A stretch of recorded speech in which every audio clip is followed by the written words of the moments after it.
Hi everyone. The days are getting warmer. The ice has been melting. Water is opening up again and filling up with birds.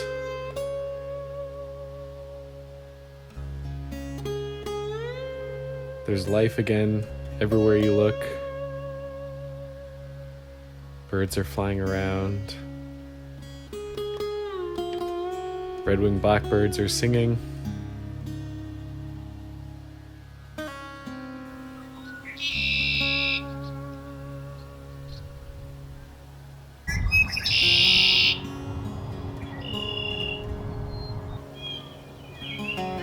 Along with many other birds.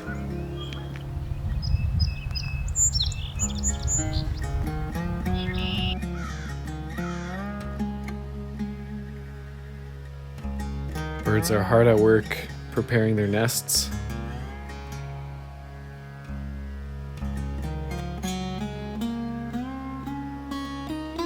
The turkeys are roaming in the forests.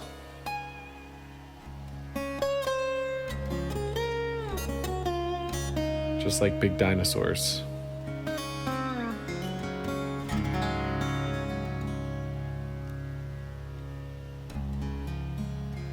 The wood ducks are back at Mud Lake here in Ottawa.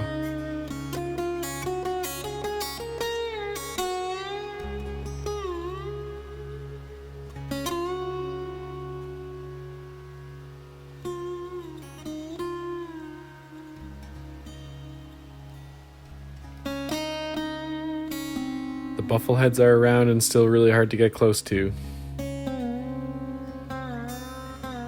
Here I think they're trying to impress this female with their little head bobs. Oh, not sure it worked.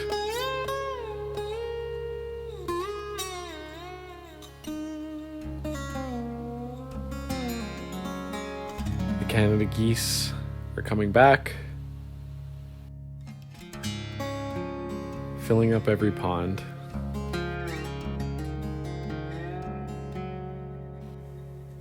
So you know what that means. It was time for another birding adventure.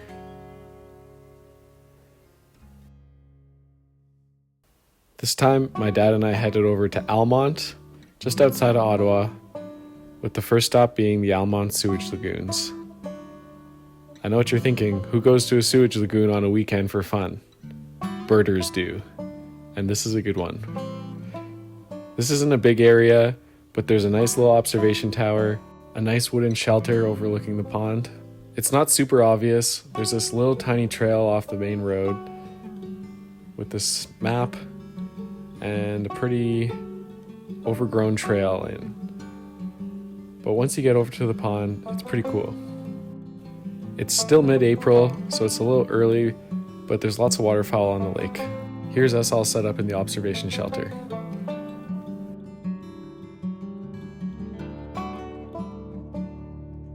There's lots of ringneck ducks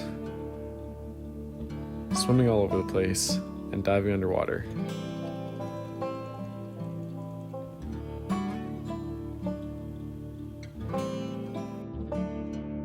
Of course, there were mallards, and there's a couple buffleheads. All along the shore, the reeds were full of red-winged blackbirds. And we saw one of our first female red-winged blackbirds for the year. They're actually really cool. They look a lot different than the males. They'd almost be easy to be mistaken for a sparrow or something because they're so brown.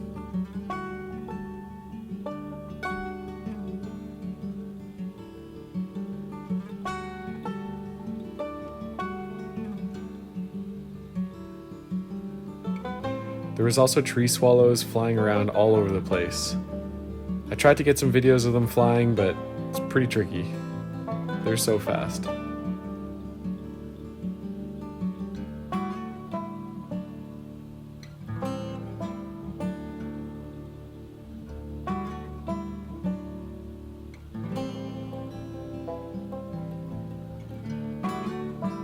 It was cool to watch them.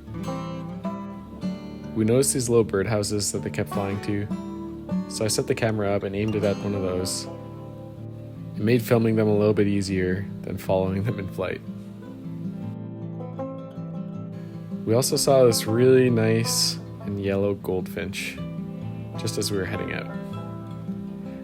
But the best sighting of the day was the Savannah sparrow. I didn't get much videos of it, but I did get a couple really nice photos that I'm happy with.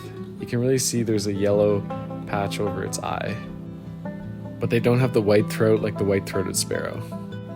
I've only seen and photographed this species once before, so this was really exciting. It was my dad's first time seeing them. That was a pretty good way to wrap up at the sewage lagoons. So we packed up the car and headed over to the Mill of Kintail Conservation Area. The historic mill is now a museum that honors Tate McKenzie, a famous sculptor, and also James Naismith, the inventor of the sport of basketball, who's from the area. We were immediately greeted by some eastern phoebes, who are pretty active along the river here. This species has been nesting at our cottage for the last couple of years, so it's one of our favorite bird species for sure. It was nice to walk along the river. There's some really nice footpaths all through the forests.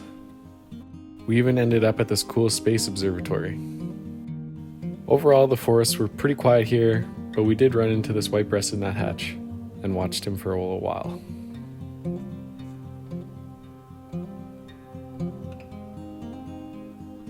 These guys are pretty common around here.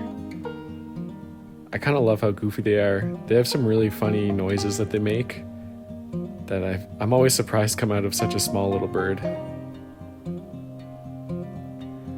Plus they're always hanging upside down on the tree and cranking their neck back to look around.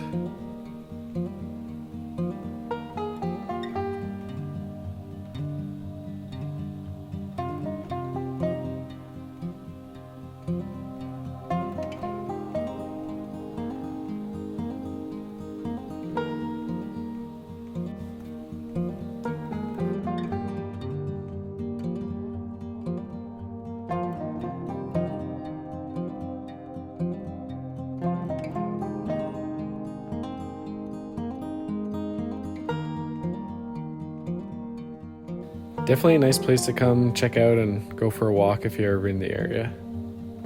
The museum was closed today, but I also highly recommend that. It's a pretty cool spot. On the drive back to Ottawa, we made one more unexpected stop at Blakeney Park. This is the Blakeney Rapids along the Mississippi River, just northwest of Almonte. Being early spring, there's absolutely a ton of water coming through here. And despite being a place neither my dad or I had ever heard of, this used to be a pretty bumping place back in the day. Now it's pretty quiet, but Blakeney has had a bustling past. In the 19th century, Blakeney was a thriving community. In the mid-1800s, the island in the Mississippi River here at the rapids was home to the village's industrial base. The largest building was the McDougall Woolen Mill. This was a 3-story stone structure that straddled the narrow channel into the bay and was powered by a water wheel below. There was also a flour and grist mill, a livery stable, an oatmeal mill, and a frame house. Nature has now reclaimed most of this area and the island, but the power from the river that once fueled all this activity in the village still endures today. This is a really cool spot to walk around. There's lots of little trails that connect all these islands via these little wooden bridges, and you can really see up close the power of the river here.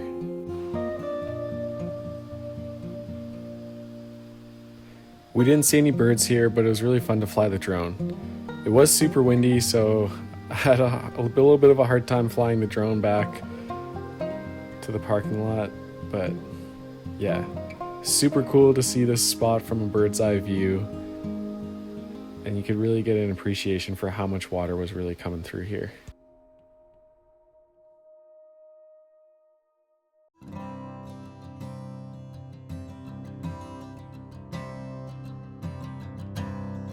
It's been a great start to the spring.